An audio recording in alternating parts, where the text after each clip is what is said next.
Yes, an amazing Friday morning to you listeners out there. Of course, the program you're on to is in the papers on iPower 102.7 FM. It is a program where we preview and review to you headlines and news making rounds in the papers for your listening pleasure. I am INIOLUWA. ADEKOYA. And talking headlines this morning, I've got with me the Daily Post newspaper, the Punch newspaper, the Vanguard newspaper, the Oab newspaper, the Premium Times newspaper, the Guardian newspaper, and the Sun newspaper. Right about now, I would go on a short break. When I get back, I'll give you headlines making rounds in the papers this morning.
Yes, glad to have you back. Like I made mention earlier, the program is in the papers, coming to you from the stables of iPower 102.7 FM. Beginning on the top of the list of our headlines this morning from the Oab newspaper, and starting strong from Ondo State. ADEKOYA Health intervention unprecedented, says HMB chairman.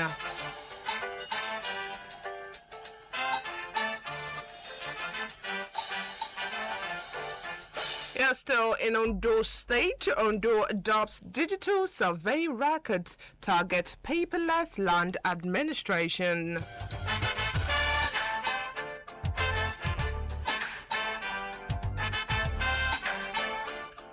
Yeah, still taking headlines from the Oab newspaper, now talking 2027. Candidates, parties risk jail, 10 billion naira fine for campaign violations, as INEC.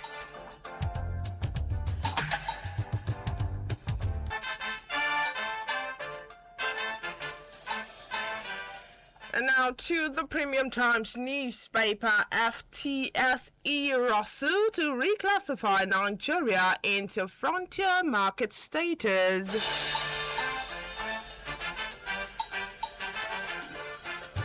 Still taking headlines from the Premium Times newspaper. Tinubu orders 500 more CNG stations, targets lower transport fares nationwide. And now talking fake agency scandal on the Premium Times newspaper. ICPC recommends disciplinary actions against 13 officials' full names.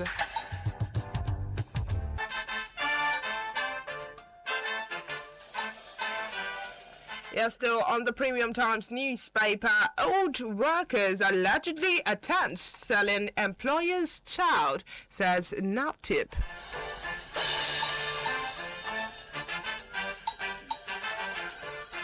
And now talking Abia at 35, OT celebrates state anniversary, says Abia is only just beginning.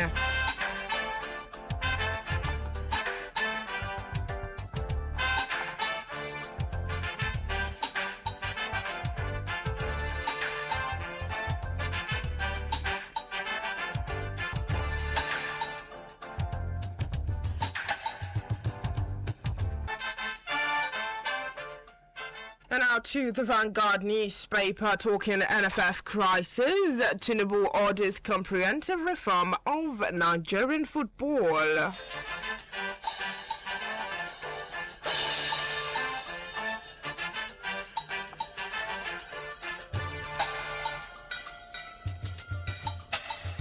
Yes, still on the Vanguard newspaper, Sano demands payment of 124 months as it allowance arrears at AAUA.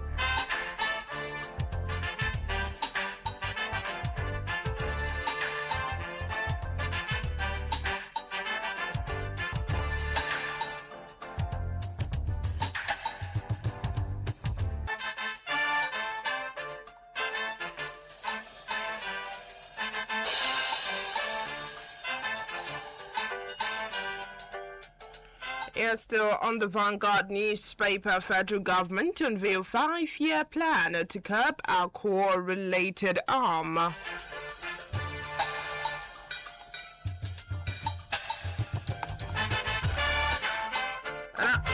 now adding to the Guardian newspaper, Kyle laments street traders' resistance to enforcement.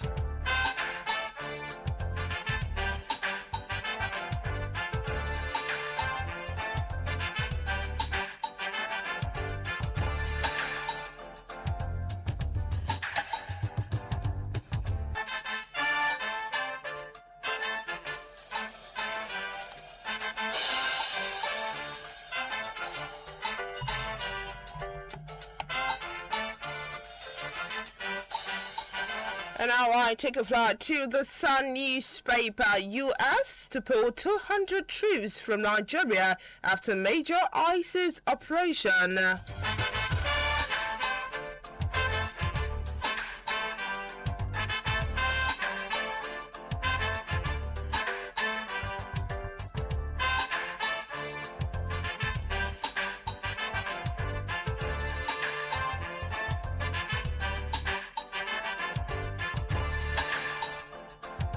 You're still talking 2027 battle lines drawn as Tinubu APC governors meet. Atiku Obi others plot alliance.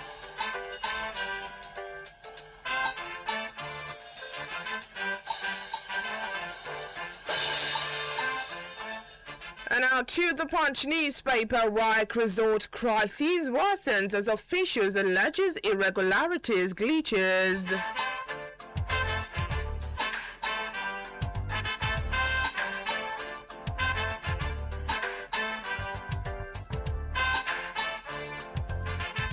And now back to Ondo State, still on the Punch newspaper, suspected thugs disrupt Ondo Speaker's impeachment bid.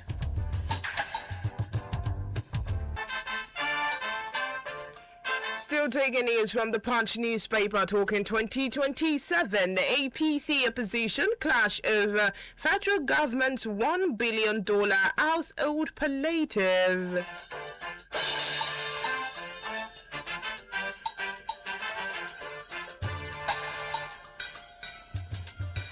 And now we've got this one coming from Atiku on the Daily Post newspaper, talking 2027. Young traders have gone bankrupt. I'll reopen all borders.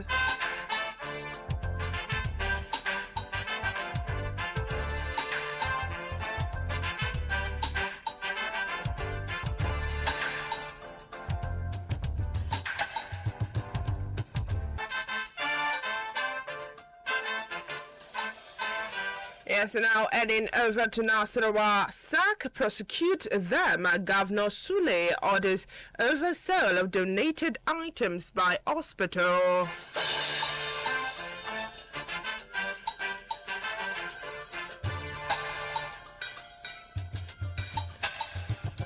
And finally, on the Daily Post newspaper, talking headlines this morning, ASU protest allege non-remittance of pension deductions at Mubi Poly. Yes, and with that, I would go on another short break. When I get back, I'll give you more headlines and more news making rounds in the papers this morning. The program is in the papers on iPower 102.7 FM, and I will be right back.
Yes, glad to have you back. Like I made mention earlier, the program is in the papers on iPower 102.7 FM. Beginning on the top of the list of our news this morning from the Herb newspaper, Ondo adopts digital survey records, targets paperless land administration. And now to the details. The Ondo state government has commenced the digitalization of old survey records as part of efforts to modernize land administration and achieve paperless system that will eventually enable residents to conduct properly related transactions online. The Surveyor General of the state, Surveyor Idowu Owolabi, disclosed this in an interview with newsmen, saying the office of the Surveyor General had already migrated the issuance of pillar numbers required for processing survey plans from the analog system to online processing. It said the digitalization of old and previous survey records was also underway, describing the exercise as a major step towards full automation of the system. Owolabi, however, stressed that the state had yet to attain full online land administration, warning that residents could not currently conduct land searches or process applications entirely online. He explained that land administration in the state involved three major government agencies with distinct responsibilities: the Office of the Surveyor General, the Ministry of Urban and Physical Planning, and the Ministry of Land and Housing. According to him, the Office of the Surveyor General handle the survey component, including mapping parcels of land earmarked for development and determining the perimeter surveys. If that news aligns with your interest, it is on the Herb newspaper with the headline, Ondo adopts digital survey records, target paperless land administration.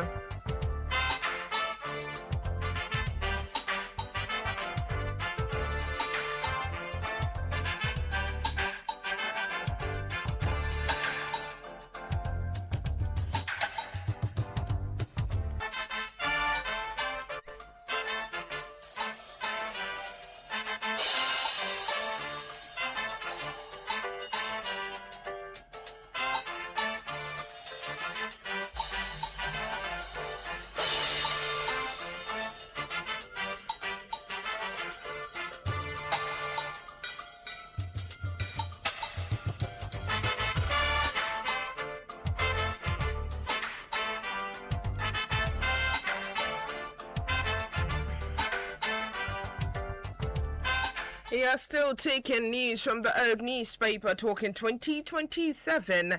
Candidates, parties risk jail, 10 million naira fine for campaign violations, says INEC. And now to the details. The Independent National Electoral Commission, INEC, has warned political parties, aspirants and candidates against violating the Electoral Act during campaigns ahead of the 2027 general election. It says offenders risk heavy fines and imprisonment. The Ondo State Resident Electoral Commissioner, Rec. Dr. Mutiu Agboke, will disclose this as said aspirants and candidates convicted of breaching the provisions governing political campaigns could be fined 5 million naira or sentenced to 12 months to prison. He said political parties faced a 10 million naira fine for the first offence and a 5 million naira for subsequent offences, while persons who aided or abetted certain campaign violations could be fined 2 million naira or jailed for 3 years or both. Agboke, who spoke on preparation of the 2027 election, said campaigns had commenced for presidential, governorship and National Assembly elections and would end a day or two before the respective elections. He urged political actors to campaign with decorum within the guidelines stipulated by the Electoral Act and INEC. According to him, Section 95 of the Electoral Act places responsibility for the security of campaign, rally, and processional grounds on the Commission of Police in each state. It said the police could co-opt other security agencies to ensure the safety of lives and property during political activities. The REC also drew attention to Section 96, which prohibits campaign language or slogans capable of injuring religious, ethnic, tribal, and sectional feelings.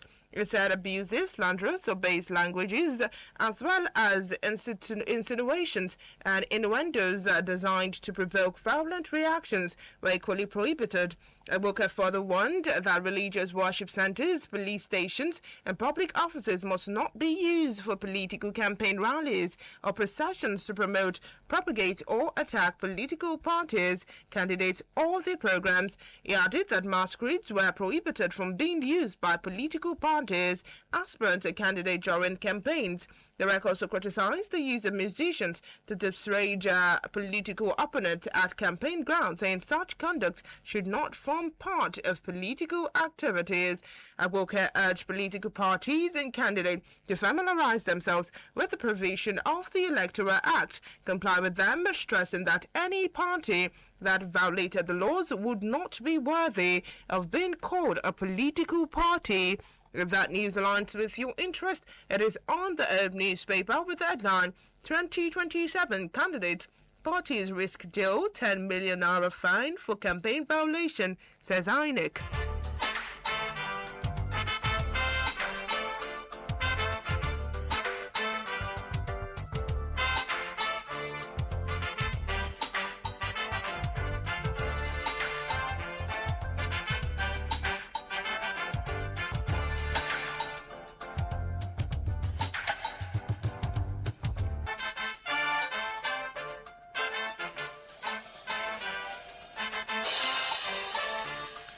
Yes, and now I take a flight to the Premium Times newspaper.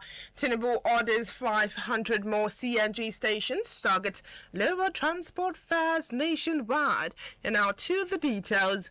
President Bola Tinubu has directed the rollout of 500 additional compressed natural gas (CNG) refueling stations across Nigeria as part of efforts to reduce transportation costs following the removal of petrol subsidy. The additional stations will bring the planned number of CNG refueling stations under the federal government program to 1,000 nationwide. Mr. Tinubu disclosed this after a meeting with the Nigerian Governors Forum, saying that governors had agreed to take immediate measures to reduce transportation costs in their respective states.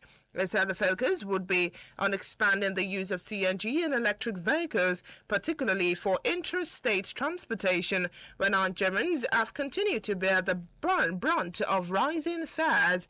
The president said the federal and state government had agreed to establish a joint committee to begin implementing measures aimed at reducing transport costs. He said the committee would work to ensure the savings from cheaper alternative energy source translate into lower fares for commuters. According to the president, more than 120,000 vehicles have so far been converted to CNG nationwide under the presidential CNG initiative, while more than 100,000 additional conversion kits are being processed. It said the federal government was also expanding conversations, centers, and refueling infrastructure across the country to support the growing number of CNG-powered vehicles. If that news aligns with your interest, it is on the Premium Times newspaper with the headline, Tinubu orders 500 more CNG stations, targets lower transport fares nationwide.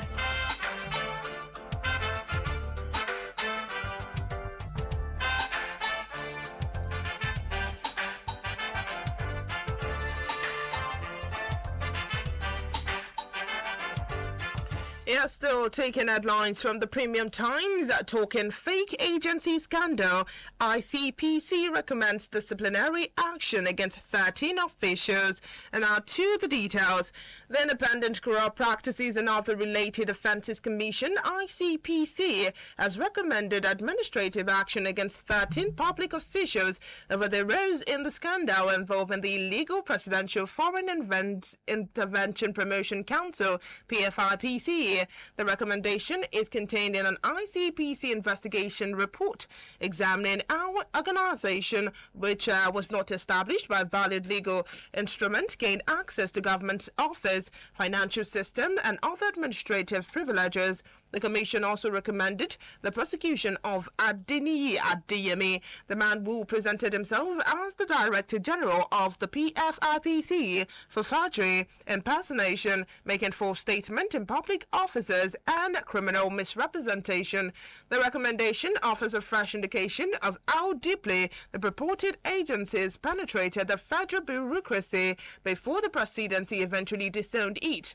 The ICPC investigation followed President Bola Tinubu's directive for a probe into the PFIPC in its interim report submitted to the President on the 6th of August, which newsmen obtained. The Commission and Mr. Adeyemi was never appointed by the federal government, and that the PFIPC was not established by any law, executive order, or other valid government instrument. The ICPC recommended administrative action against Mimi Abu, Director of the Organization Design and Development Department at the Office of the Head of Civil Service of the Federation, Rosemary Achem, Special Advisor on the Administration to the Director General of the Budget Office of the Federation, and Patricia Akigbe, an Assistant Director at the Ministry of Budget and National Planning. Others are Aminu Abdullahi, Shadow Officer, Office Allocation Office of the Secretary to the Government of the Federation, Bello Abdullahi, Assistant Director, IPSAS,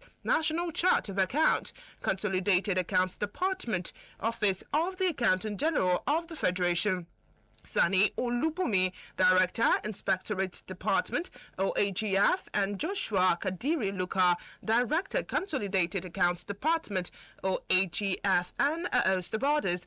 The Commission also recommended the affected institution implement relevant reforms identified in the report. Resent reports that Mr. Adeyemi used document presented as official presidential instrument to obtain office accommodation, seek self-accounting status, and facilitate the opening of Central Bank of Nigeria's account for the PFIPC. Several government agencies processed its request on the assumption that the organization was legitimate federal institution. If that news aligns with your interest, it is on the Premium Times newspaper with the headline, Fake Agency Scandal, ICPC recommends disciplinary action against 13 officials.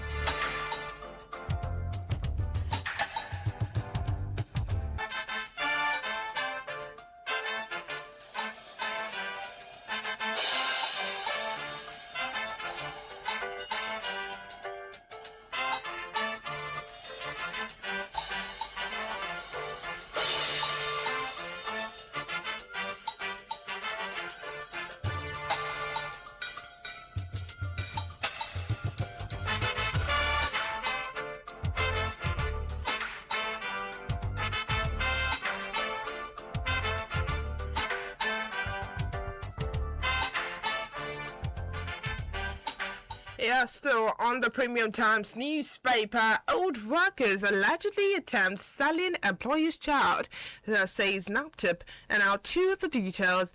The National Agency for the Prohibition of Trafficking in Persons, NAPTIP, has accused 3 workers in Ogoja, Cross River State, of attempting to traffic their employer's 2-year-old for sale. But Joseph, head of the operations for the Cross River Command of NAPTIP, told News Agency of Nigeria in an interview. Mr. Joseph said the agency received a call about the incident, which occurred in Ogberia Ochoro community, where 3 suspects allegedly took a 2-year-old child while attempting to move him to another location for sale. According to him, the suspect claimed they had worked for their employer for about 3 months without receiving their wages. The NAPTIP chief, however, said the employers disputed the allegation of owing the workers, insisting that he had paid them, except for August, which had not ended.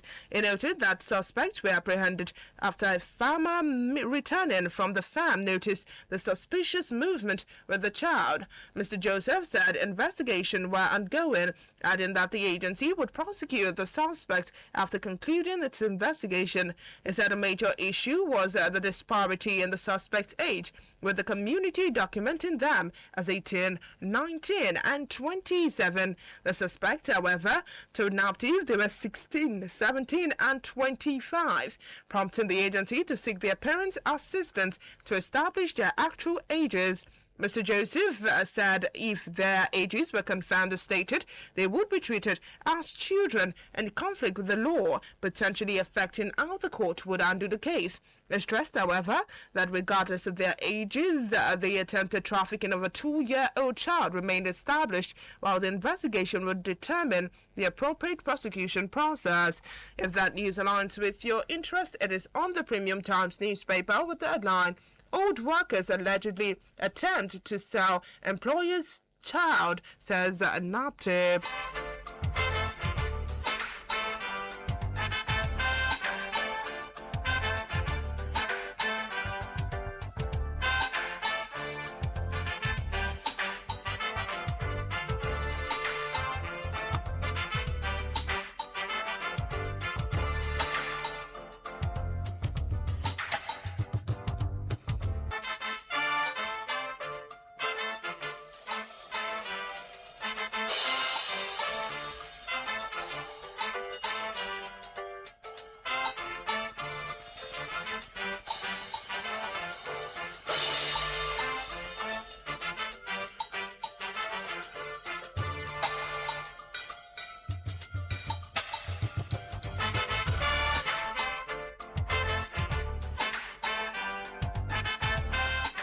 Yeah, still taking news from the Premium Times newspaper. Abia at 35. Oti celebrates state's anniversary, says Abia is only just beginning. And now to the details. Abia State Governor Alex Oti has celebrated the state's 35th anniversary, describing its journey as one of resilience, while urging residents to work towards building a better future for generations to come. Mr. Oti made the remarks in a statewide broadcast to mark the anniversary of the state's creation on the 27th of August 1991. Abia was created by the former military leader Ibrahim Babangida after years of agitation for political, traditional, religious, and intellectual leaders from the area. The governor paid tribute to past leaders, including the late Ogbonaya Onu, the state's first democratically elected governor, as well as former governor Oji Kalu Theodore Oji and Okezie Ikpezu. He also acknowledged the contributions of military administrators who governed the state in its early years. Mr. Oti said the anniversary should not only be a moment of celebration, but also an opportunity to recognize that much work remains to be done. If that news aligns with your interest, it is on the Premium Times newspaper with the headline, Abia 35. Oti celebrates state's anniversary, says Abia is only just beginning.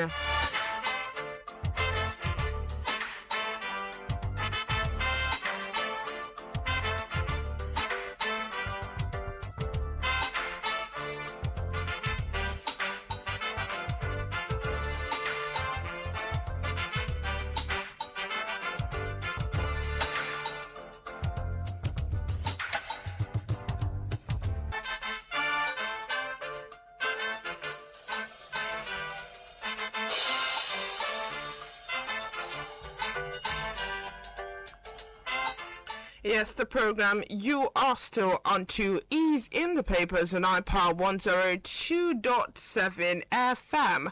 Right about now, I would go on a short break. When I get back, the phone lines will be officially open for comments and contributions as regards any of the news read out to you, any of the news that you might be interested in. I will be right back. Like I made mention earlier, the program is in the papers.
Yes, glad to have you back. Like I made mention earlier, the program is in the papers, coming to you from the stables of iPower 102.7 FM. The phone lines are officially open for comment and contribution as regards any of the news read out to you, any of the news that piques your interest. The number to call is 0816 552 4699. 0816 552 4699. Yes, you can call in and make comment and contribution as regards the news read out to you. And please, when you call in on today's edition of In the Papers, try as much as possible not to use any foul languages. Yes, the number that I called earlier is 0816 552 4699.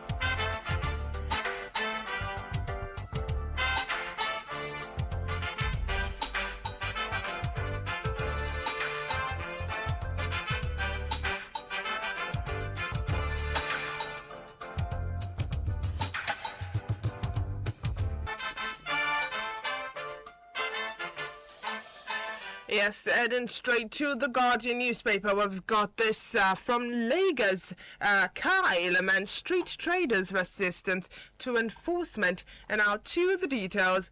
The Lagos State Environment Sanitation Corps, LGESC, popularly known as KIC Against Indisciplined KAI, has lamented the persistent return of traders to prohibited areas, including walkways and road setbacks shortly after enforcement operations. The court-martial, Major Olatubosun Olaniko, retired, raised the concerns at the Lagos East and Central Senatorial District Divisional Stakeholders and Community Engagement meeting held at the Bolade Oshodi, Lagos. The meeting themed strengthening environmental sanitation through effect enforcement and stakeholders collaboration was organized as part of efforts to curb street trading and other environmental infractions across the metropolis. Cole urged the market leaders to discourage their members from occupying roads, walkways, and other prohibited areas, stressing that the environmental sanitation was a shared responsibility. If that news aligns with your interest, it is on the Guardian newspaper with the headline, Kailaman Street Traders Resistance to Enforcement.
Yeah, still on the Guardian newspaper, EFCC arraigns man over illicit property deal. And now to the details. The Economic and Financial Crimes Commission, EFCC, has arraigned a man, Yusuf Ademola Oyekbajo, before the Oyo State High Court in Ibadan for allegedly converting and selling the property of a Dubai-based Nigerian and Islamic cleric.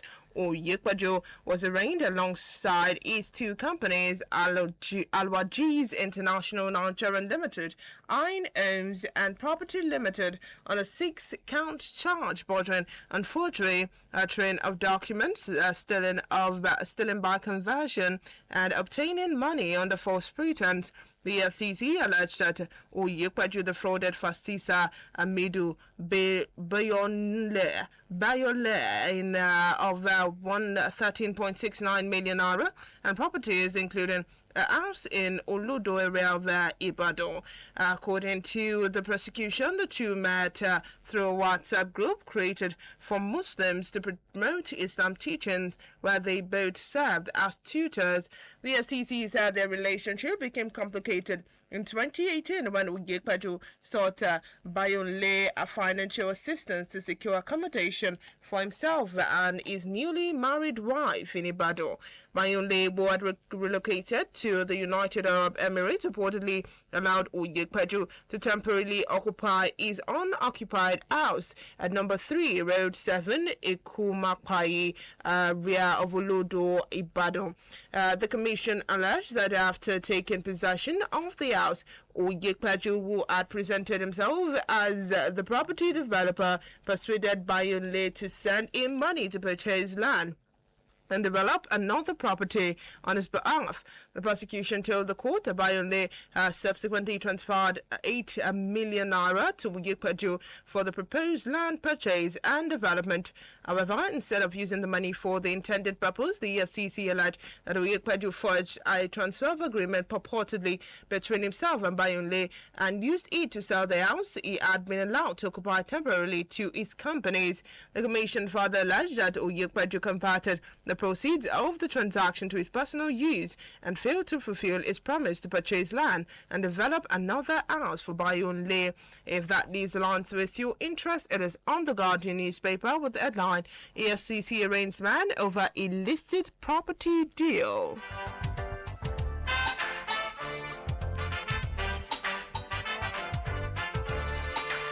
Yes, the phone lines are still open for comments and contributions as regards any of the news read out to you, like I made mention earlier. The number to call is 0816 552 4699 0816 552 4699.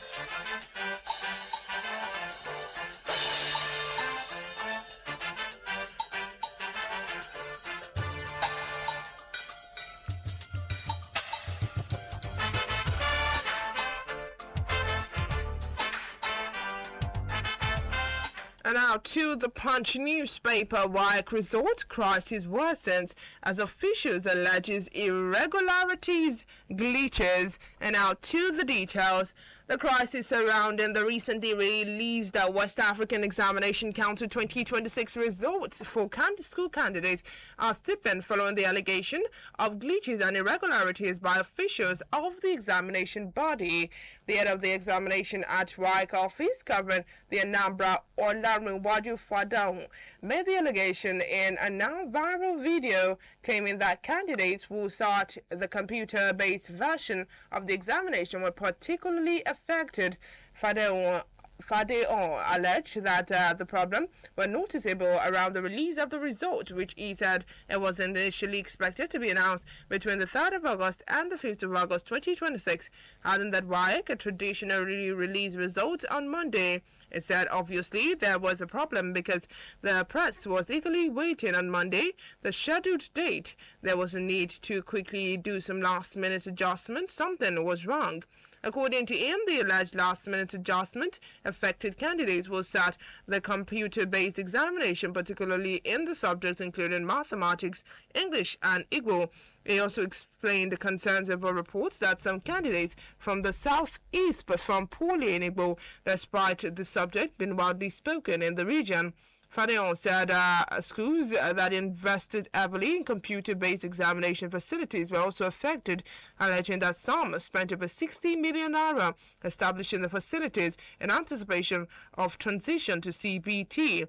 He further alleged that some candidates were not provided with appropriate calculators during the examinations, claiming that the development contributed to poor performance in mathematics and other calculation-based subjects. If that news aligns with your interest, it is on the Punch newspaper with the headline, WAEC Result Crisis Worsens as Officials Allege Irregularities Glitches.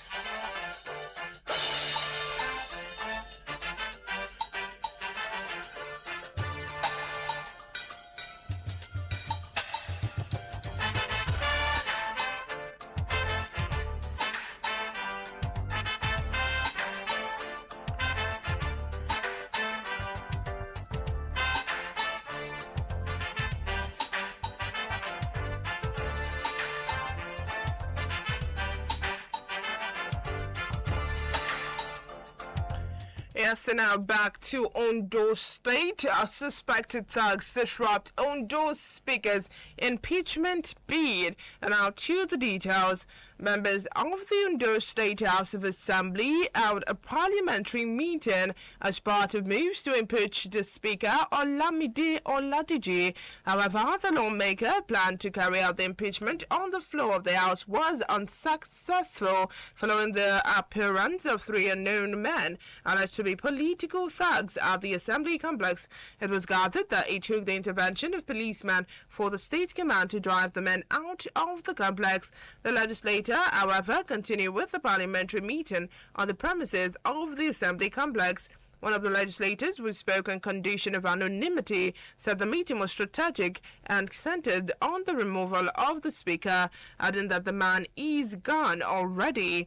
He alleged that the unknown men were thugs sent to prevent the plenary from holding.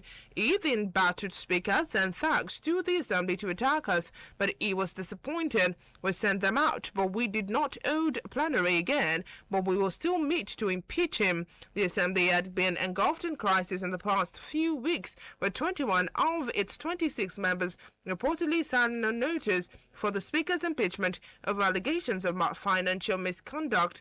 The Speaker was accused of diverting 44 million naira meant for the recording of the budget of the Ondo State Oil Producing Areas Development Commission.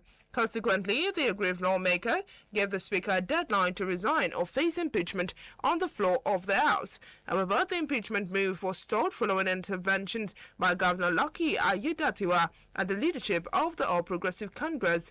Oladiji has denied the allegation, insisting that nothing of such happened. If that news aligns with your interest, it is on the Punch newspaper with the headline, Suspected thugs disrupt Ondo Speaker's impeachment bid.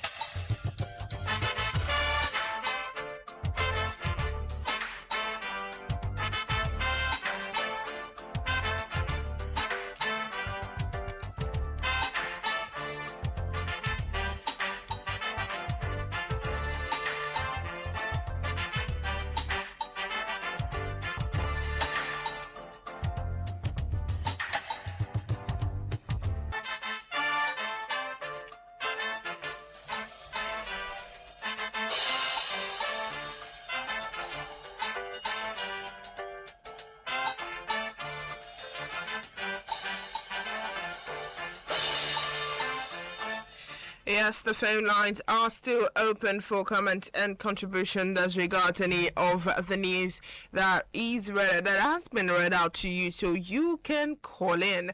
And out still on the Punch newspaper talking 2027, APC opposition clash over federal government $1 billion household palliative. And now to the details. The All Progressive Congress and opposition parties have clashed over the federal government $1 billion household prosperity and empowerment social protection project, with the opposition alleging that the initiative is designed to influence voters ahead of the 2027 general election.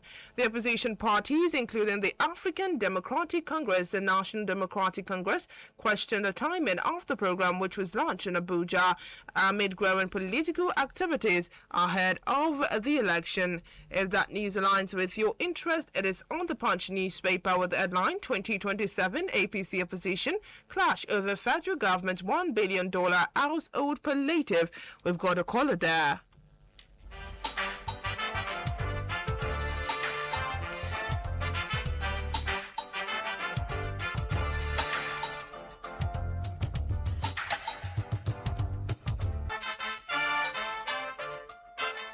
Hello. Good morning. Good morning. Your name and where you're calling us from, please. My name is Mike. I'm calling from Otiogunlo. Okay, can we quickly have your contribution?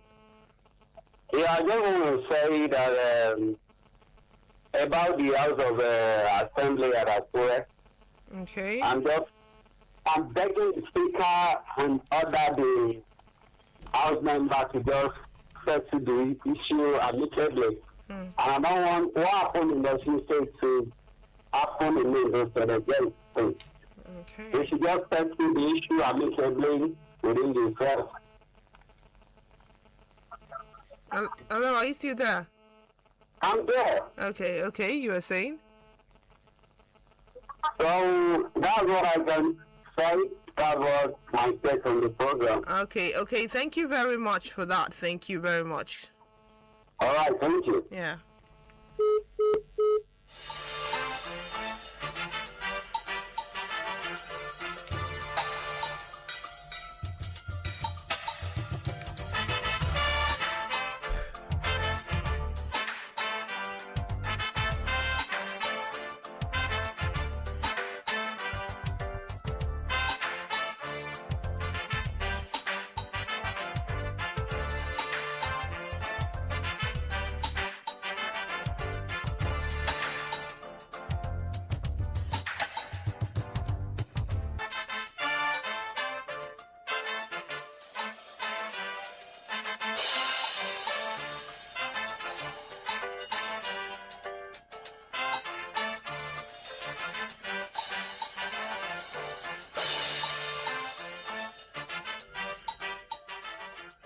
Yes, the phone lines are still open for comments and contributions. The number to call is 0816 552 4699. 0816 552 4699. If you want to make comments as regard any of the news or headlines read out to you, you can call in and make your contributions. Yes, and now to the Daily Post newspaper talking 2027. Young traders have gone bankrupt. I'll reopen all borders, says Atiku. And now to the details. Ahead of the 2027 presidential election, African Democratic Congress ADC presidential candidate Atiku Abubakar has pledged to reopen all borders across the northern part of Nigeria to pave way for legitimate businesses. Recent reports that the former vice president made the pledge while addressing supporters in a video circulating online. Atiku said the border closure had left many young traders in the region jobless and bankrupt, promising to revive their businesses if elected president in 2027. According to him, the unemployment caused by the border closure has led to a sharp increase in security crisis. If that leaves aligned with your interest, it is on the Daily Post newspaper with the headline 2027 Young Traders Have Gone Bankrupt. I will reopen all borders.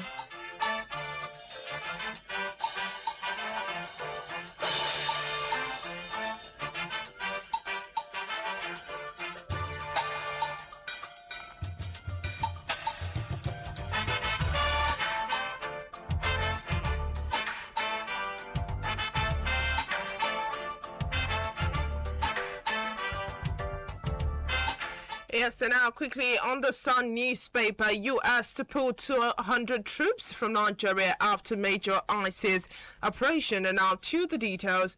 The United States is preparing to withdraw about 200 troops deployed to Nigeria for counter-terrorism operations, with the larger contingent expected to leave by late September, according to recent reports.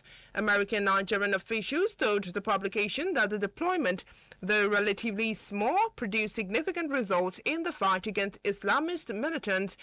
Small teams of U.S. trainers and intelligence analysts are expected to remain in Nigeria after the withdrawal. The report says U.S. officials regarded the Nigerian deployment as a potential model for future American counter-terrorism operations in Africa, particularly because of the results achieved through the combination of military assistance, intelligence support, and training. If that news aligns with your interest, it is on the Sun newspaper with the headline, U.S. to pull 200 troops from Nigeria after major ISIS operation.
Yes, our time is fast spent on today's edition of In the Papers.